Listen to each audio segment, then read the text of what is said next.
گولہ انداز مسلمان تھے، ان کی توپیں چلانے والے مسلمان تھے۔ اس کے بعد انگریز آئے اور یہیں سے انہوں نے کرائے کے سپاہی فراہم کیے اور یہیں کے سپاہیوں سے اس ملک کو فتح کر لیا۔ ان کو باہر سے بہت زیادہ فوج نہیں لانی پڑی، یہیں ان کو ملک فتح کرنے والے بھی مل گئے اور فتح کیے ہوئے ملک کا انتظام چلانے والے بھی مل گئے۔ کسی کے اندر یہ احساس نہ تھا کہ ہم کس کے لیے کس ملک کو فتح کر رہے ہیں اور کس کے لیے کس ملک کا نظم و نسق چلانے کے لیے ہم تیار ہیں، کوئی احساس نہیں، اس لیے کہ ساری وفاداریاں ختم ہو چکی ہیں۔ ایک آخری وفاداری تھی اللہ اور رسول اور اس کے دین کی، اس کو بھی ختم کر دیا۔ آخرکار جو چیز باقی رہ گئی وہ صرف نفس کی وفاداری، اور نفس کی وفاداری آدمی کو مرسنری بنایا کرتی ہے۔ اس طرح سے آخر کار فلپائن سے لے کر موراکو تک تمام مسلمان ریاستیں ختم ہوتی چلی گئیں اور مغربی استعمار ان کے اوپر مسلط۔ اس مغربی استعمار کا آپ کے اوپر تسلط کوئی حادثہ نہیں ہے، کوئی اتفاقی واقعہ نہیں ہے، اس کے گہرے تاریخی اسباب۔ یہاں موقع نہیں کہ میں تمام تاریخی اسباب کا جائزہ لوں، میں ایک مختصر آپ کے سامنے نقشہ رکھ رہا ہوں کہ اس دوسرے مرحلے میں کیا اسباب تھے کہ جن کی بدولت آخر کار آپ تیسرے مرحلے میں داخل۔ اور وہ تیسرا مرحلہ یہ تھا کہ تمام مسلمان قومیں بلا استثناء مغربی استعمار کے مغلوب۔ ایک دو ریاستیں اگر باقی رہ بھی گئیں تو وہ مفتوح ہونے سے بدتر پوزیشن میں آ، اگر ترکی اور ایران بچے بھی یا افغانستان بچے بھی تو مفتوح ہونے سے بدتر پوزیشن میں۔ اب اس تیسرے مرحلے کو لیجئے کہ اس میں ہم کن حالات سے گزرے۔ اس کے متعلق بہت زیادہ تفصیل میں جانے کی اس لیے ضرورت نہیں کہ ابھی 15 ہی برس ہوئے ہیں اس مرحلے سے آپ کو نہیں، بہت ہی کم ایسے ہوں گے، بالکل چھوٹے ہی بچے جو ہیں وہ تو جانتے نہیں ہیں کہ اس سے پہلے کیا حالات ہیں، ورنہ جو لوگ جوان ہیں وہ قریب قریب سارے ہی اس زمانے کو دیکھتے۔ میں مختصر طور پر اس کے بارے میں بھی آپ سے عرض کروں کہ اس مرحلے میں مغربی استعمار نے تمام مسلمان ملکوں میں جو کچھ بھی ظلم و ستم مسلمانوں پر کیے، ان کی صنعتوں کو برباد کیا، ان کی تجارتوں کو برباد کیا، ان کی زرخیز زمینوں پہ قبضے کیے، ان کے اوقات کے اوپر قبضے کیے، ان کی جان مال آبرو عزت ہر ایک چیز پر دسترازیاں کی۔ لیکن میں کہتا ہوں کہ جتنے مظالم بھی کیے ان سب کی بنسبت سب سے بڑا ظلم جو انہوں نے ہمارے ساتھ کیا وہ یہ کہ ایک نیا تعلیم کا نظام لا کر ہمارے اوپر مقرر، ہمارے نظام تعلیم کو انہوں نے معطل کیا، اس کو بیکار کر کے ڈال دیا اور ایک نیا نظام تعلیم اپنا لا کر ہمارے اوپر مقرر۔ اس طریقے سے انہوں نے یہ کوشش کی کہ ہمارے اندر وہ نسلیں پیدا کی جائیں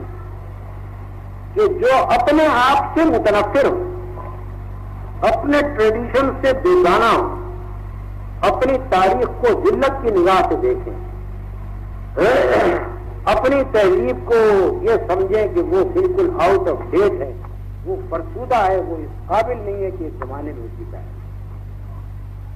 اور ان کے دل و دماغ میں یہ بات بٹھائی جائے کہ علم ہے تو وہ مغرب سے آیا ہے، تہذیب ہے تو وہ مغرب سے آئی ہے، اخلاق ہے تو وہ مغرب کا ہے۔ غرض یہ ہے کہ انسانیت کا اگر کوئی نمونہ ہے، کوئی مثالی اور کوئی آئیڈیل انسانیت ہے تو وہ ہے جو مغرب سے آ رہا ہے۔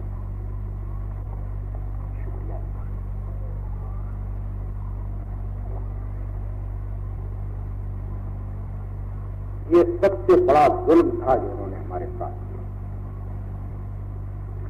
جو نظام تعلیم ہمیں اپنے دین سے واقف کرنے والا تھا اور ہمارا رشتہ ہماری روایات سے وابستہ کرنے والا تھا، جو ہمیں ہماری تہذیب سے وابستہ کرنے والا تھا، وہ نظام تعلیم معطل ہو گیا، مارکیٹ میں اس کی کوئی قیمت باقی نہ رہی۔ اس وجہ سے مسلمانوں میں جس کے اندر بھی دنیاوی ترقی کی کوئی خواہش تھی وہ اس نظام تعلیم سے منہ موڑتا چلا. جو جاندار طبقے تھے ہمارے اندر، کھاتے پیتے طبقے تھے، جن کے اندر ذہانت پائی جاتی تھی، جن کے اندر لیڈرشپ کی صلاحیتیں پائی جاتی تھی، وہ سارے کے سارے حالات کی منطق سے مجبور ہو کر اس نظام تعلیم کی طرف گئے جو ہمیں ہمارے دین سے، ہماری تاریخ سے، ہماری تہذیب سے، ہر ایک چیز سے نہ صرف بیگانہ کرنے والا تھا بلکہ متنفر کرنے والا تھا، اور ہماری ہر چیز کو ہماری نگاہ میں حقیر کر دینے والا تھا، اور جو ہمارے دماغ کے اوپر مغربی افکار اور تصورات کو مسلط کرتا تھا. اس کے ساتھ انہوں نے یہ کیا کہ تمام ترقیات کہ جتنے امکانات تھے وہ سارے کے سارے صرف ان لوگوں کے لیے مخصوص کر دیے جو اس نظام تعلیم کی طرف جائیں. یعنی اگر دنیا میں پھلنا پھولنا چاہتے ہو، اگر دنیا میں جینا چاہتے ہو اور کوئی اپنی بھلائی کے خواہش مند ہو تو تمہارے لیے کوئی چارہ نہیں اس کے سوا کہ اپنے بچوں کو حوالے کرو ہمارے، تاکہ ہم تم کو تمہاری نسلوں کو تمہارے دین سے بیگانہ کریں. یہ کام انہوں نے بڑے پیمانے پر کیا، تمام مسلمان ملکوں میں کیا. مشرق سے لے کر مغرب تک جس جگہ جائیں گے انہوں نے اسی کارنامے کو انجام دیا، خواہ انگریز ہو، خواہ ڈچ ہو، خواہ بیلجین ہو، خواہ فرینچ ہو، خواہ جرمن ہو. غرض جس مسلمان ملک پر جو مغربی قوم بھی مسلط ہوئی، ہر جگہ اس نے اسی کام کو انجام. اس کے بعد اب جو لوگ کے اس نظام تعلیم سے فارغ ہو کر نکلنے والے تھے ان کو اپنے نظم و نسق میں اور ملک کی معاشی زندگی کے نظام میں جگہ دینے کے لیے جو عملاً پالیسی انہوں نے اختیار کی وہ یہ ہے کہ جو آدمی اسلام کے اثرات سے جتنا خالی ہو اتنے وہ زیادہ بلند مراتب پر پہنچ سکے. کوئی قاعدہ اور کوئی ضابطہ نہیں بنا ہوا تھا، کہیں لکھا ہوا نہیں تھا، کوئی رولز نہیں تھے کسی کتاب میں لکھے ہوئے، بس عملی رویہ یہ تھا. ایڈمنسٹریٹو پالیسی بحیثیت مجموعی یہ تھی کہ جتنا زیادہ اسلام کے اثرات سے خالی ہو اور جتنا زیادہ مغربیت کے اندر رگا ہوا ہو ترقی کے مواقع اتنے ہی اس کے لیے زیادہ. اس طرح سے آہستہ آہستہ انہوں نے بتدریج یہ کوشش کی کہ جہاں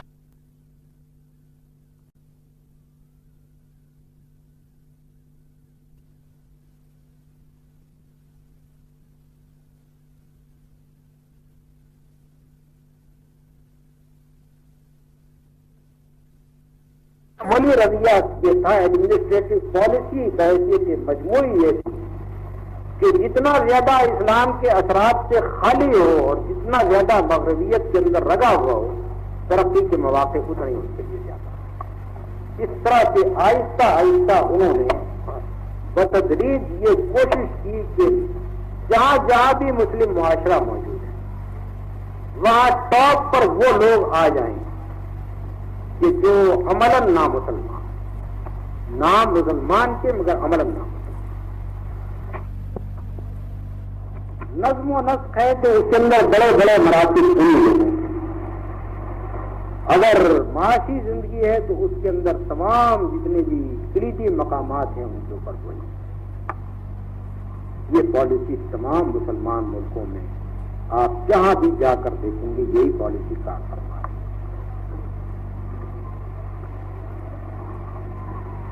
جب مسلمان ملکوں میں آزادی کی تحریکیں اٹھنی شروع ہوئی اور مغربی لٹریچر کے، مغربی تاریخ کے مطالعے سے لوگوں کے اندر یہ جذبہ ابھرا تو حالات کی منطق ہی کا یہ تقاضا تھا کہ ان تحریکوں کے لیڈر وہ لوگ ہوں جو حکمراں قوم کی زبان بول سکتے ہیں، حکمراں قوم ان کی زبان سمجھ سکتی ہو اور وہ حکمراں قوم کی زبان سمجھ سکتے، جو حکمراں قوم کے مزاج سے واقف ہیں، جو اس بات کو جانتے ہوں کہ اس حکمراں قوم کے ساتھ معاملہ کیسے کرنا چاہیے. یہ حالات کی منطق کا تقاضا تھا کہ اسی طرح کے لوگ مسلمانوں کی آزادی کی تحریکوں کے لیڈر بنے، اس کے سوا مسلمانوں کے لیے کوئی چارہ کار نہ ہو۔ جو ان کے مذہبی مدارس کے نکلے ہوئے علماء تھے وہ اس موقع کے اوپر مسلمانوں کی لیڈرشپ کے لیے موضوع نہیں تھے، ممکن نہیں تھا کہ وہ ان کی لیڈرشپ کریں اور آزادی کی لڑائیاں لڑیں۔ لامحالہ مسلمانوں نے ایسے لوگوں کو آگے کیا اور ان کی رہنمائی میں انہوں نے کام کیا۔ تھرو آؤٹ آپ دیکھیں گے مشرق سے لے کر مغرب تک تمام مسلمان ملکوں میں آزادی کی تحریکوں کے لیے جو مسلمان لیڈر اٹھے، ہر جگہ انہوں نے مسلمانوں کے مذہبی جذبات کو اپیل کی، کیونکہ اس کے بغیر وہ ہر جگہ ان لیڈروں نے اٹھ کر مسلمانوں کو دین کے نام پر پکارا ہے اور کہا ہے کہ یہ اسلام اور کفر کی جنگ ہے جو ہم لڑ رہے ہیں، اور اس کے اندر تم اپنی جانیں دو اور اپنے مال قربان کرو اور اپنی محنتیں صرف کرو تاکہ اسلام قائم۔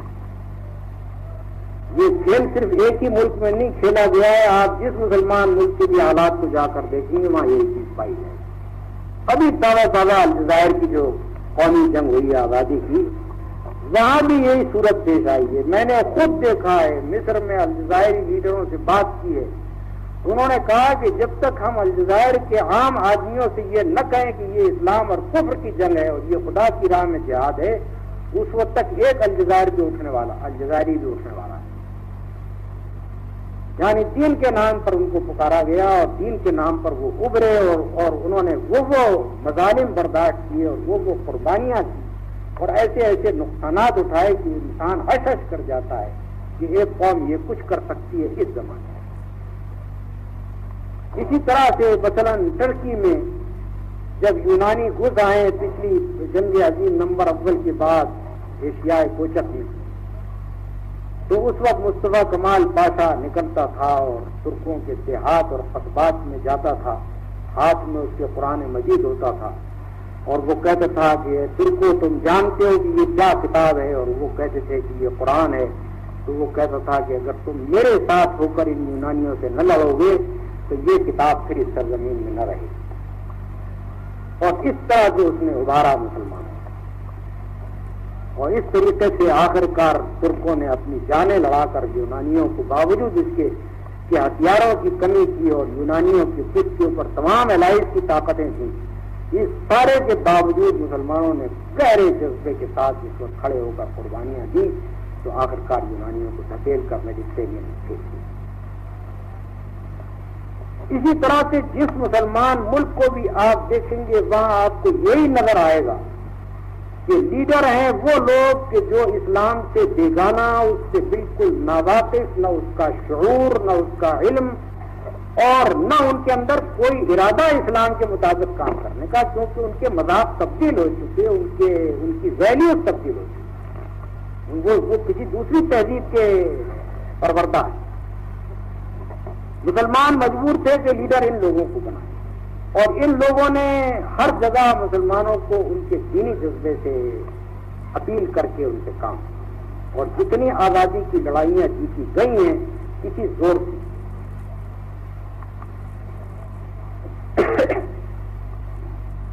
اس طرح سے یہ تیسرا مرحلہ ختم ہوا، اور اب ہم چوتھے مرحلے میں، یعنی تمام مسلمان ملک بیک وقت آزاد، تھوڑے تھوڑے ختم سے تمام مسلمان ملک آزاد۔ اس چوتھے مرحلے میں پوزیشن یہ ہے کہ ہر جگہ حکمرانی اور معاشی زندگی کی باغیں ان لوگوں کے ہاتھ میں ہیں کہ جو دین کے شعور سے خالی، دین کے فہم سے عاری،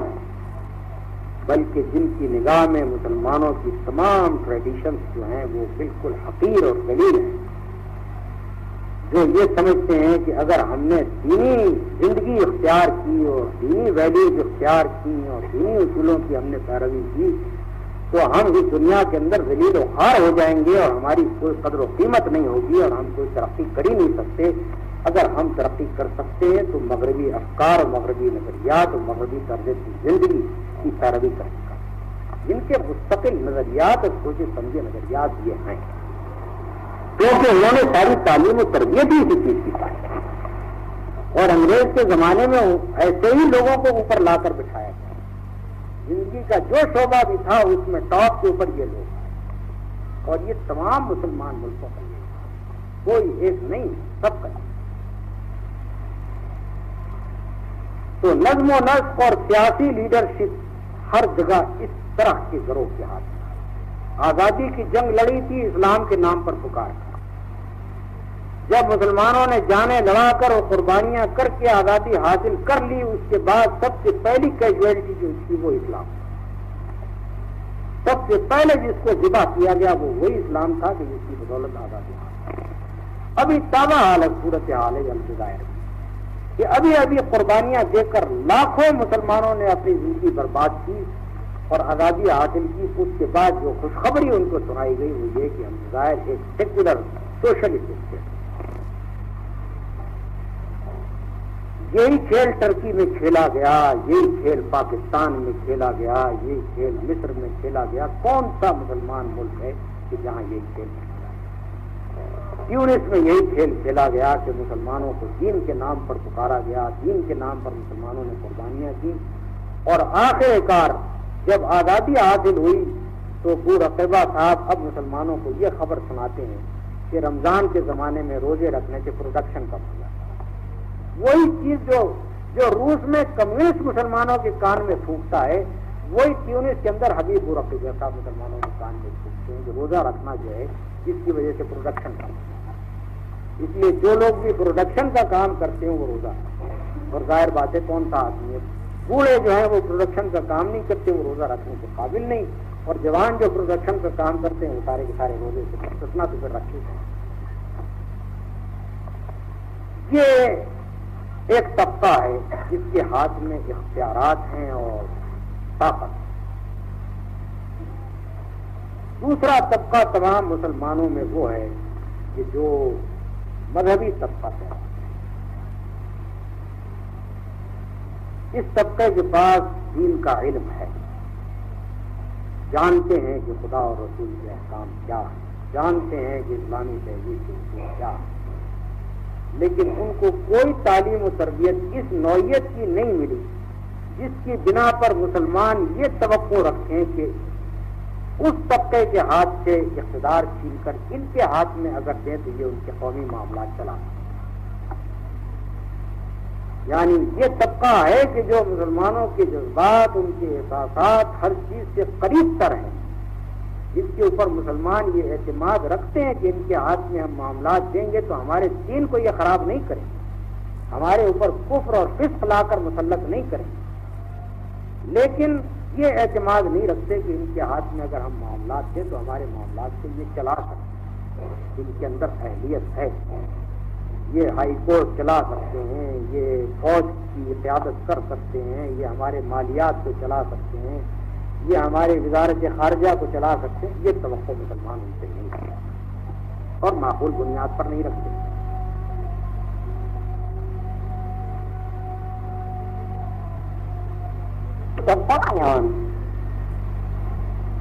عام قوم ہے، یہ کروڑوں مسلمان جو ہیں یہ ان دو طبقوں کے درمیان حیران و پریشان ہے۔ عام مسلمانوں کے اندر دین سے جہل ہے، عادتیں بگڑی ہوئی ہیں، اخلاق کمزور ہیں، لیکن وہ جو میں نے آپ سے عرض کیا تھا کہ اسلام کے آغاز میں جو ایک غیر معمولی طاقت کے ساتھ جو تحریک اسلام کو ملی تھی، اس کے اثرات بدستور آج تک چل رہے ہیں۔ کتنا ہی بگڑے سے بگڑا مسلمان ہو، آپ اس سے جا کر پوچھ لیجئے کہ شراب کو تو کیا سمجھتا ہے، حرام ہے کہ حلال؟ کیسا ہی بگڑا ہوا آدمی ہو، یہ نہیں کہے گا کہ شراب حلال ہے۔ اس سے پوچھئے کہ زنا کے متعلق تیری کیا رائے ہے، اس سے پوچھئے کہ جوئے کے متعلق تو کیا سمجھتا ہے، اس سے پوچھئے کہ رشوت کو تو کیا سمجھتا ہے۔ غرض ایک ایک چیز آپ اس سے پوچھتے جائیے، آپ کو معلوم ہو جائے گا کہ اس کی ویلیوز بالکل نہیں تبدیل ہوئی، عادتیں اس کی بگڑ گئی، اخلاق اس کے خراب ہو گئے، اس کے اخلاق کا دیوالہ نکل چکا ہے، لیکن اس کی ویلیوز تبدیل نہیں ہوئی۔ وہ تو ماں کے دودھ کے ساتھ اس کو وہ ویلیوز ملی، وہ اس کی رگ رگ میں اتری ہوئی۔ ایک عام مسلمان کو پکڑ کر پوچھئے، اس سے پوچھئے کہ بھائی اگر کوئی عورت آ کر اسٹیج کے اوپر نیم برہنہ لباس میں ناچے، یہ اسلامی تہذیب ہے؟ کبھی نہیں کہے گا کہ یہ اسلامی ہے، کسی طرح اس کے ذہن سے میں یہ بات آ ہی نہیں سکتی، اس کے دماغ میں یہ اتر نہیں سکتی یہ بات کہ یہ اسلامی تہذیب۔ کیوں؟ اس وجہ سے کہ وہ اتنا تو جانتا ہے، اسلام کا ایک خلاصہ جو اس کے ذہن میں ہے وہ موجود ہے، وہ جاہل ہے، اس بیچارے نے قرآن بھی نہیں پڑھا سمجھ کر، وہ بیچارہ حدیث سے بھی ناواقف ہے، لیکن آخر صدیوں سے اسلامی تہذیب کے متعلق جو تصورات متوارث چلے آ رہے ہیں اس کے اثرات کہاں نکل جائیں۔ اب یہ عام مسلمان کی حالت یہ ہے کہ وہ اسلام کا ایک خلاصہ اس کے ذہن، اور ادھر سے ادھر تک تمام مسلمان ملکوں میں آپ چلے جائیے، ہر جگہ عوام کا یہی حال، پاکستان ہو، ترکی ہو، ایران ہو،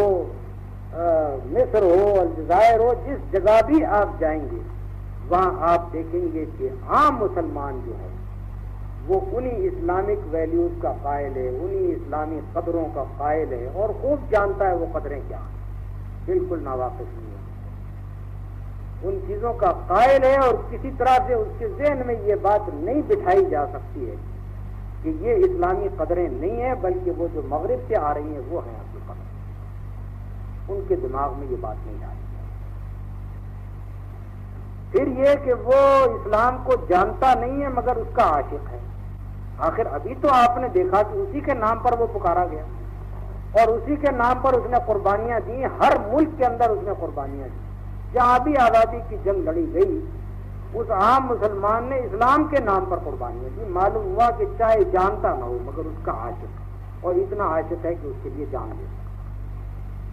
اس کو اگر ابھارا جا سکتا ہے تو اسلام کے نام پر ابھارا جا سکتا ہے، کسی دوسرے نام پر آپ اس کو نہیں ابھار سکتے۔ وہ اگر جان دے سکتا ہے تو اس اطمینان کی بنا پر دے سکتا ہے کہ میں یہ خدا کی راہ میں جان دے رہا ہوں، جنت میں جاؤں۔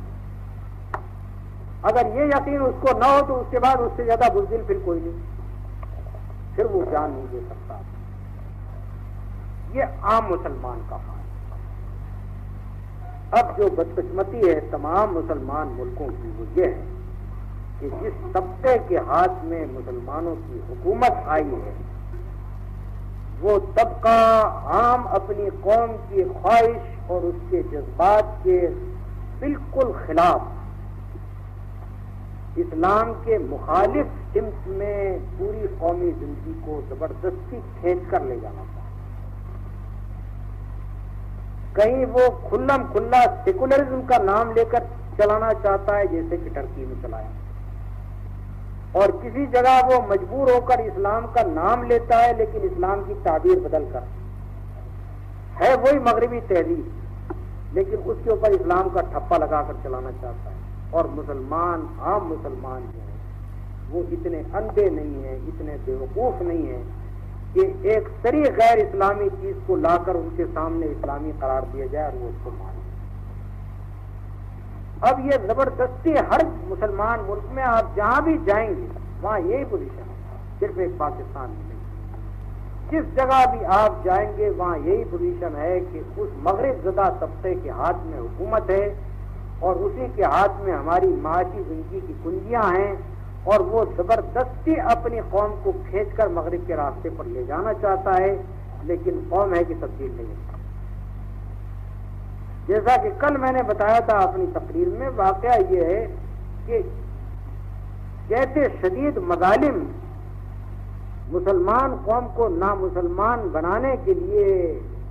روس میں کیے گئے یا ترکی میں کیے گئے، آپ اس ملک میں رہتے ہوئے ان کا تصور نہیں کرتے۔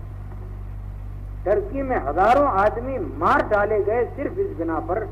کہ وہ ٹوپی تبدیل کرنے کے لیے تیار ہیں، یہ بھی گویا کوئی بہت بڑی ریفارم تھی کہ لوگ کسی طرح سے اپنی ٹوپی تبدیل کر، اور ملک کے اندر موجود نہیں تھی تو یورپ کے مختلف ملکوں سے ردی کیا ہوا مال درآمد کیا گیا اس غرض کے لیے کہ لوگوں کو وہ ٹوپ فراہم کر کے دیا۔ یہ گویا بہت عظیم الشان ریفارم تھی یہاں کی، اور یہ ریفارم تلوار کے زور سے، بندوق اور پستول کے زور سے کی جا رہی ہے۔ اس ریفارم کی خاطر مارشل لا نافذ کیا گیا تھا۔ یہ تمام ظلم و ستم کیے گئے، لیکن آج بھی آپ جا کر دیکھ لیجئے عام ترک ویسا ہی مسلمان ہے جیسا تھا، کوئی اس کے اندر رد و بدل واقع نہیں۔ یعنی یہ لوگ اپنی قوم کو کنورٹ نہیں کر سکتے، اس کو نامسلمان نہیں بنا سکتے، اس کے اندر کفر نہیں اتار سکتے، سارا زور اپنا لگا لیں۔ اب جو کچھ پوزیشن ہے وہ یہ ہے کہ قوم جدھر جانا چاہتی ہے حکومت اس کو ادھر لے جانے دینا نہیں چاہتی، اور حکومت جدھر جانا چاہتی ہے قوم ادھر جانا نہیں چاہتی۔ ایک مستقل کشمکش ہے جو تمام مسلمانوں کے،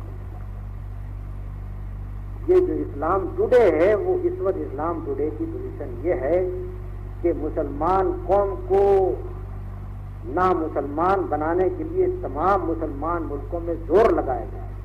نظام تعلیم ایسا نافذ کیا جا رہا ہے کہ ان کے اندر سے اسلامی قدروں کو نکال دیا جائے، ان کے اخلاق کا تزکیہ ناش کر دیا جائے، ان کو ایسی تربیت دی جا رہی ہے، عوام الناس کے اندر وہ کلچر پھیلانے کی کوشش کی جا رہی ہے کہ جس سے وہ جو ان کے ریس ہے اخلاق ہیں وہ بھی برباد ہو جائیں، ان کے اندر تمام عیوب جو مغربی تہذیب کے ہیں وہ لا کر زبردستی نافذ کیے جائیں۔ ان ساری چیزوں کا حاصل اگر کچھ ہو سکتا ہے تو وہ صرف یہ ہے کہ مسلمانوں کی سیرت روز بروز بودی ہوتی چلی جائے اور وہ ایک کیریکٹر لیس قوم بن کے رہے۔ یہ تو ہو سکتا ہے، لیکن یہ نہیں ہو سکتا کہ وہ کفر کو سیدھی طرح سے اسلام مان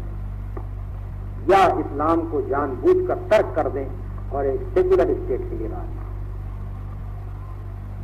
اب اس کا خمیازہ مسلمان ملک کیا بھگت رہے ہیں، اس کا اندازہ آپ اس سے کیجئے کہ تمام مسلمان ملکوں کی رفتار ترقی رکی، تمام مسلمان ملکوں کو آپ ادھر سے ادھر اٹھا کر دیکھ لیجئے، کسی میدان میں کوئی خاص ترقی نہیں کرتا۔ ترکی کو باقاعدہ سن 1924 سے وہ گویا ایک آزاد ریاست کی حیثیت سے ہے، لیکن ذرا جا کر دیکھیے کتنی انڈسٹری ہے، کتنی ٹریڈ ہے، جتنی مدت ترکی کو ملی ہے اتنی مدت جاپان کو ملی تھی، اور وہ کہاں سے کہاں پہنچا۔ ذرا ترکی کو دیکھ لیجئے کہ اس نے کتنی ترقی، اس لیے کہ وہاں تو اصل جنگ گھر کے اندر چھڑی ہوئی۔ حکومت قوم کو نامسلمان بنانا چاہتی ہے، قوم نامسلمان ہونا نہیں چاہتی، وہ اسلام کی طرف جانا چاہتی ہے۔ نتیجہ یہ ہے کہ ایک مستقل کشمکش ہے جو حکومت اور قوم کے درمیان برپا، کوئی ترقی کا قدم آگے نہیں بڑھا، اور اب حالت یہ یہاں تک پہنچ گئی ہے کہ خود ان کی فوج تک میں پھوٹ پڑ گئی، 6000 آفیسر فوج سے اب تک نکالے جائیں۔ ایسا ہی حال دوسرے مسلمان ملکوں کا ہے۔ جس جگہ بھی خوب اچھی طرح یاد رکھیے کہ جس جگہ بھی قوم کے ضمیر اور حکومت کی پالیسی میں تضاد ہوگا، بلکہ کشمکش ہوگی اور تصادم ہوگا، اس جگہ کوئی ترقی ممکن نہیں۔ ایک قدم بھی ایسی قوم ترقی کے راستے میں آگے نہیں بڑھا سکتی ہے، کوئی طاقت اس کے اندر پیدا نہیں ہو سکتی، کیونکہ ہر وقت قوم کے ضمیر اور حکومت کی پالیسی میں تصادم برپا ہے۔ اگر کوئی حکومت طاقتور ہو سکتی ہے تو اسی وقت ہو سکتی ہے جبکہ قوم کا ضمیر اور حکومت کی پالیسی ایک دوسرے کے مطابق ہو۔ جو پالیسی حکومت بنائے وہ عین قوم کی ضمیر اور اس کی خواہشات اور اس کے جذبات کے اور اس کے جینیس کے مطابق ہو، اور جس وقت وہ پالیسی بن جائے تو ساری قوم مل کر اپنی جان لڑا دے اس کو کامیاب کرے، تب ایک ترقی کرنے والی قوم پیدا ہوتی ہے۔ ایسی حالت میں ترقی نہیں ہو سکتی جبکہ قوم جدھر جانا چاہتی ہے حکومت اس کو ادھر جانے نہیں دینا چاہتی، اور حکومت جس طرح قوم کو لے جانا چاہتی ہے قوم ادھر جانا نہیں چاہتی۔ اگر فرض کیجئے کہ ایسی قوم بغاوت نہ بھی کرے تب بھی اس کا عدم تعاون خود تباہ کن ہے۔ اس کا نارضامند ہونا بجائے خود تباہ ہے۔ اب یہ لوگ جو یہ کام کر رہے ہیں، واقعہ یہ ہے کہ بجز خود غرضی کے اس کا محرک اور کوئی نہیں۔ جانتے ہیں کہ ہماری قوم مسلمان ہے، خود ان کا اپنا تجربہ ہے کہ اسلام کے نام پر یہ اٹھی اور اس نے قربانیاں دی، اور اسی اسلام کے نام پر اس کا اٹھنا یہی سبب بنا ہمارے ملک کی آزادی اور ہماری حکومت کے قیام کا۔ اس لیے اس بات سے ناواقف نہیں ہے کہ اس قوم کا اسلام سے کیا تعلق ہے، لیکن چونکہ خود اپنا اور اپنے بال بچوں کا انہوں نے مستقبل وابستہ کر رکھا ہے مغربی تہذیب کے ساتھ، اپنے آپ کو غرق کر چکے ہیں مغربی تہذیب، اپنی عادتوں کو ڈھال چکے ہیں اس کے اندر، اس وجہ سے ان کی خود غرضی اس امر میں مانے ہے کہ وہ قوم کے رنگ میں ہو۔ ان کے یہاں شرط یہ ہے کہ اقتدار تو بہرحال رہنا ہے ہمارے ہاتھ میں، اور ہم ہونا نہیں چاہتے مسلمان، اس لیے لامحالہ قوم کو نامسلمان ہونا چاہیے۔ یہ کلیہ ہے کہ جس کے اوپر وہ کام کر رہے ہیں۔ یہ ہے جناب اسلام ٹوڈے۔ اب میں آپ سے مختصر طور پر یہ عرض کروں گا کہ اس ٹوڈے کے بعد ٹمارو کیا ہونا ہے۔ تمام مسلمان قوموں کا مستقبل بالکل منحصر ہے اس بات کے اوپر کہ آخر کار یہاں اسلام کے بارے میں کیا رویہ اختیار کیا جاتا ہے۔ اگر یہ صورتحال جاری رہی جو اس وقت ہے مسلمان ملکوں میں، یہ منافقانہ طرز عمل اسلام کے بارے میں جاری رہا، یا یہ معاندانہ طرز عمل جاری رہا، میرا خیال یہ ہے کہ مسلمان قومیں زیادہ دیر تک اپنی آزادی کو برقرار نہیں رکھ سکتی، پھر دوبارہ ایک مرتبہ غلام ہوں گی اور پہلے سے زیادہ بری طرح سے پیچھی جائیں گی اور ذلیل ہوں گی۔ یہ میں آپ کے سامنے وضاحت کے ساتھ کہہ رہا ہوں۔ البتہ اگر اب بھی ان لوگوں کو عقل آ جائے جو مسلمان قوموں کے معاملات چلا رہے ہیں، یا مسلمان ملکوں میں صحیح قسم کی جمہوریت قائم ہو جائے اور مسلمان قوموں کو یہ موقع مل جائے کہ اپنی مرضی کے آدمیوں کو منتخب کر کے ان کے ہاتھ میں اقتدار سونپیں، اور یہاں اسلام کے منشا کے مطابق، اسلام کی تہذیب اور اس کے اصولوں کے مطابق نظام حکومت اور نظام معاشرت اور نظام تعلیم رائج کیا جائے، تو میرا خیال یہ ہے کہ بہت جلدی مسلمان قومیں بہت بڑی طاقت حاصل کریں۔ نہ صرف یہ کہ طاقت حاصل کریں گی،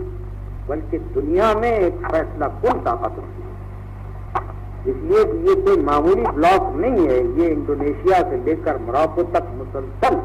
مسلمان قوموں کا اتنا بڑا بلاک، جس کے پاس اتنے ذرائع اور اتنے وسائل ہیں اور جس کی اتنی آبادی ہے، یہ سارا کا سارا اگر کہیں متحد ہے اسلام کے اوپر اور اسلام کے اصولوں کے اوپر کام کرے، دنیا کی کون سی طاقت ہے کہ جس کو کام اٹھائے۔ اب دوسرا سوال جو میں نے آپ کے سامنے چھیڑا تھا، اگر کہ وقت کم ہے مگر اس کا جواب بھی چند الفاظ میں دوں گا۔ دوسرا سوال یہ تھا کہ اسلام اس زمانے میں آیا دنیا میں غالب آ سکتا ہے یا نہیں، دنیا کی قومیں اس کو قبول کر سکتی ہیں یا نہیں کر سکتی ہیں تو کیسے،